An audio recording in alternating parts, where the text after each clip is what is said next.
सुप्रभात विद्यार्थियों। पंचशील अकादमी की ऑनलाइन कक्षाओं में आपका फिर से स्वागत है। इस वीडियो में हम कक्षा 8 वसंत भाग 3 के पाठ 4 विषय हिंदी के पाठ 4 दीवानों की हस्ती के बारे में बात करेंगे। इससे पहले पाठ 3 तक के उन सारे वीडियो आपको भेज दिए हैं। आप पाठ 3 तक का काम अपनी कॉपी में कंप्लीट करें व उनको याद भी करते चलें।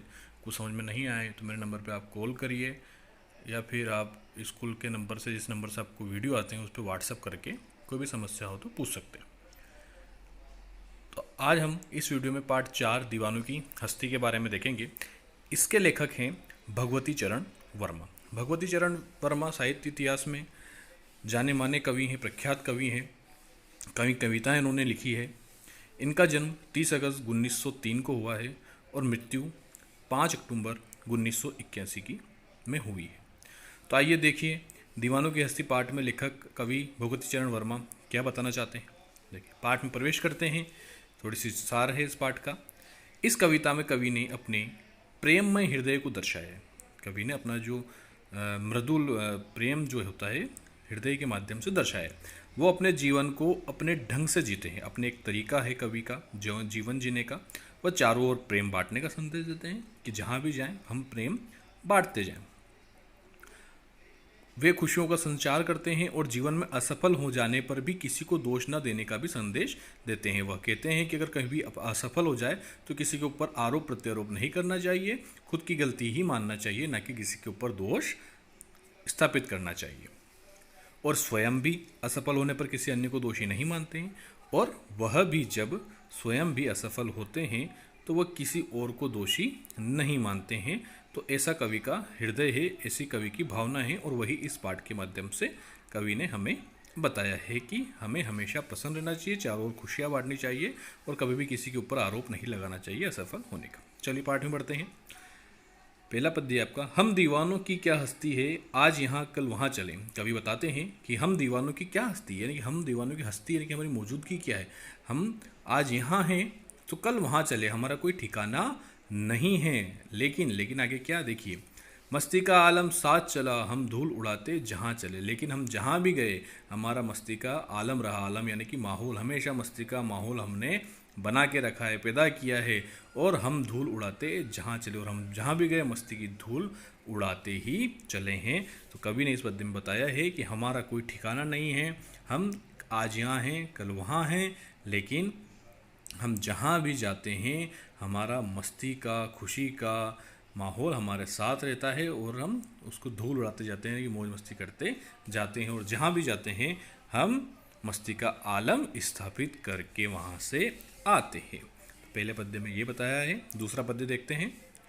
आए बनकर उल्लास अभी, आंसू बनकर बह चले अभी।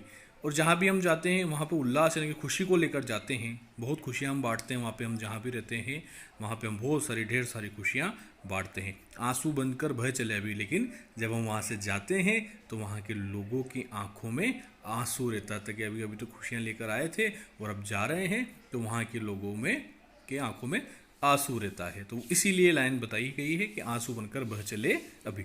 आगे देखिए, सब कहते ही रह गए, कि जो लोग हैं जहाँ से जिन लोगों के आंखों में आंसू हैं, सब कहते ही रह गए, अरे तुम कैसे आए, कहाँ चले, अरे तुम आए कैसे थे और अचानक से तुम चल पड़े, यानी कि पता ही नहीं लगा, इतने दिन हमारे साथ रहे, हमें खुशियाँ बांटी और अब तुम कहाँ चले हो ये खुशियाँ बांट कर। तो ये उन लोगों में भाव आ रहा है, उनके आंसू बह रहे हैं और वो कह रहे हैं कि तुम अभी अभी तो आए थे, तुम अभी अभी कहाँ चले। तो इस प्रकार कवि जो है मस्ती के आलम की बात करता है कि हम जहाँ जाते हैं मस्ती का माहौल पैदा करते हैं और फिर वहाँ से जाते हैं तो वहाँ के लोगों की आंखों में आंसू होते हैं। अगला और देखिए, किस ओर चले यह मत पूछो। कवि कहता है कि हम किस ओर चले ये मत पूछो, ये हम भी नहीं जानते कि हम किस ओर चले हैं। क्या कहता है कवि लोगों से, किस ओर चले ये भी मत पूछो, ये हम भी नहीं जानते, लेकिन चलना है बस इसलिए चलिए। लेकिन चलना है, चलते रहना है, हमेशा आगे बढ़ते रहना है, इसलिए बस हम चले हैं। हमें ये जानते हैं कि बस हमें चलना है, हमें आगे बढ़ना है, हम कर्तव्यनिष्ठ बनना है, कर्म की ओर बढ़ना है, हम आगे चले। जग से उसका कुछ लिए चले, जग को अपना कुछ दिए चले। इस प्रकृति से हम लिए चले। प्रकृति हमें बहुत सारी चीज़ें देती है। इस प्रकृति हमें हर जीवन यापन करने की सुख सुविधाएं प्रदान करती है और इस जगत को अपना कुछ दिए चले और इस प्रकृति को ही हम खुशियों से भरना चाहते हैं, इस प्रकृति में हम खुशियाँ बांटना चाहते हैं, तो जग से उसका कुछ लिए चले और जग को अपना कुछ दिए चले। जो हमें जग ने दिया, इस दुनिया ने दिया है, वही हम दुनिया में वापस बांटते चले हैं। तो कवि का ऐसा मानना है कि हमारा कोई ठिकाना नहीं है, लेकिन हम जहाँ भी जाते हैं वहाँ पर खुशियाँ ही खुशियाँ बांट देते हैं।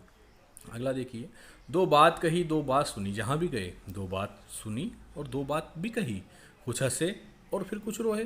कुछ ऐसी बात हुई हास्यप्रद जिसमें हम कुछ हंसे और फिर कुछ ऐसी बातें भी हुई कि कुछ रोए। दोनों तरह की बातें हुई है, हास्यप्रद भी हुई है, रोने की बात भी हुई है, लेकिन हम जहाँ भी गए वहाँ दो बात लोगों से कही है, दो बात सुनी है। कुछ हमारी बातों से हंसे हैं, कुछ रोए हैं और कुछ इस दुख में रोए हैं कि हम वहाँ से फिर जा रहे हैं। छक कर सुख दुख के घूंटों को हम एक भाव से पिए चले। छक कर यानी कि छान कर सुख दुख के घूंटों को या उन सुख दुख के घूंटों को हमने एक भाव से पिए।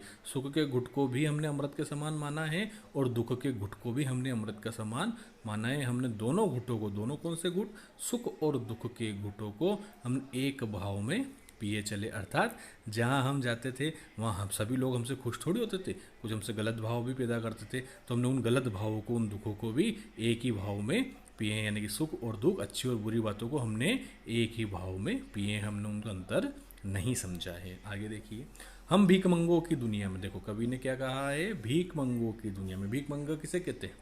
भीख मंगे वो है जो सिर्फ लेना जानते हैं, देना कुछ नहीं जानते हैं। ऐसे लोग भी होते हैं जो प्रकृति से या लोगों से सिर्फ लेना जानते हैं, लेकिन जब उनका नंबर आता है देने का तो वह मुंह दिखा देते हैं, पीछे पीठ दिखा देते हैं और पलट जाते हैं कि हम कुछ नहीं देंगे। तो ऐसे लोगों को कवि ने भीख मंगों कहा है। हम भीख मंगों की दुनिया में स्वच्छंद लुटाकर प्यार चले। स्वच्छंद यानी कि स्वतंत्र रूप से लुटाकर प्यार चले। हमने ये नहीं देखा कि ये आदमी भीख मंगा है, ये रिटर्न में हमें कुछ देगा नहीं देगा, लेकिन हम तो उसके ऊपर भी प्यार लुटाते चले और अच्छे लोगों के ऊपर भी प्यार लुटाते चले। हम एक निशानी सी उर पर, उर का मतलब होता है हृदय या मन पर, हम एक निशानी सी उर पर, हम एक निशानी हमारे मन पर ले असफलता का भार चले। और जहाँ ऐसे लोग होते हैं जिनको हम खुश नहीं कर पाएँ, तो वह भी एक हमारे मन पे एक निशानी सी हम लेकर चले हैं, ले असफलता का भार चले, और उस निशानी को भी हमने हमारे साथ ले लिया है। जो हमसे खुश नहीं हुए हैं तो वो हमारी असफलता हुई, तो वह भार भी हमारे मन पे हम ले चले हैं। अब अपना और पराया क्या, आबाद रहे रुकने वाले। हम अपना पराया कुछ नहीं जानते, सबको हम एक जानते हैं, और जो ठहरे हुए हैं, रुके हुए हैं, वो आबाद रहे, हमेशा खुश रहे। हम स्वयं बंधे हैं, हम स्वयं बंधे थे और स्वयं हम अपने बंधन तोड़ चले। हम इस दुनिया में, इस संसार में, इस माया में स्वयं बंधे थे, लेकिन हम स्वयं ही अपने बंधन तोड़ चले, क्योंकि हमें हर जगह जाना है, हर जगह खुशियाँ बांटनी है, हर जगह हमारा काम करना है। जो बदले में व्यक्ति हमें कुछ देगा या नहीं देगा तो भी हमें खुशियाँ बांटती और चलनी है। ऐसी ही हम दीवानों की हस्ती है, इसलिए हम रुकने वाले नहीं हैं, हम किसी बंधन में बंधने वाले नहीं हैं, हमने खुद अपने बंधन को तोड़ दिया है। तो इस कविता में कवि का भाव यही है कि जहाँ भी जाओ खुशियाँ फैलाओ, जहाँ भी जाओ हमेशा प्रसन्नता फैलाओ, कभी रुकना नहीं, हमेशा चलते जाना है। चाहे असफलता आए तो भी उसको मन पे, हृदय पर रखकर आगे बढ़ते रहना चाहिए, हमारे कदम नहीं रुकने चाहिए। तो ये पाठ का था भावार्थ आपका। ये शब्दार्थ मैंने आपको यहाँ पे दिए हैं इस पाठ के, ज़्यादा कोई शब्दार्थ नहीं है, 5-6 ही हैं, देख लीजिएगा। हस्ती, आप जब भी पाठ का नाम लिखो तो इस प्रकार लिखना जैसे मैंने लिखा है, दीवानों की हस्ती पाठ का नाम, कवि हैं भगवतीवरण शर्मा, और शब्दार्थ। तो पाठ का नाम और साथ में कवि का नाम जरूर होना चाहिए, इस प्रकार ही आप लिखिए। हस्ती, हस्ती का अर्थ मैंने बताया अस्तित्व या हैसियत। हम दीवानों की हस्ती यानी कि हमारा अस्तित्व क्या है, हैसियत क्या। आलम यानी कि माहौल, मौज मस्ती का माहौल। स्वच्छंद यानी कि स्वतंत्रता, अपनी इच्छा के अनुसार चलने वाला, बिल्कुल स्वतंत्र। दीवाना यानी कि अपनी मस्ती में मस्त रहने वाला, उसको बोलता है दीवाना। मस्ती का अर्थ होता है मौज और उल्लास का अर्थ होता है खुशी। तो ये कुछ ही शब्दार्थ हैं यहाँ पे। तो ये आपका पाठ 4 का हिंदी अनुवाद मैंने समझाया है आपको। आप शब्दार्थ जो हैं आपकी कॉपी में आप नोट कर लीजिएगा। अगले वीडियो में हम इस पाठ के प्रश्न उत्तर के बारे में देखेंगे। तब तक आप अपनी पुस्तक में से इस पाठ को एक बार और पढ़िएगा और हिंदी अनुवाद करने का प्रयास कीजिएगा।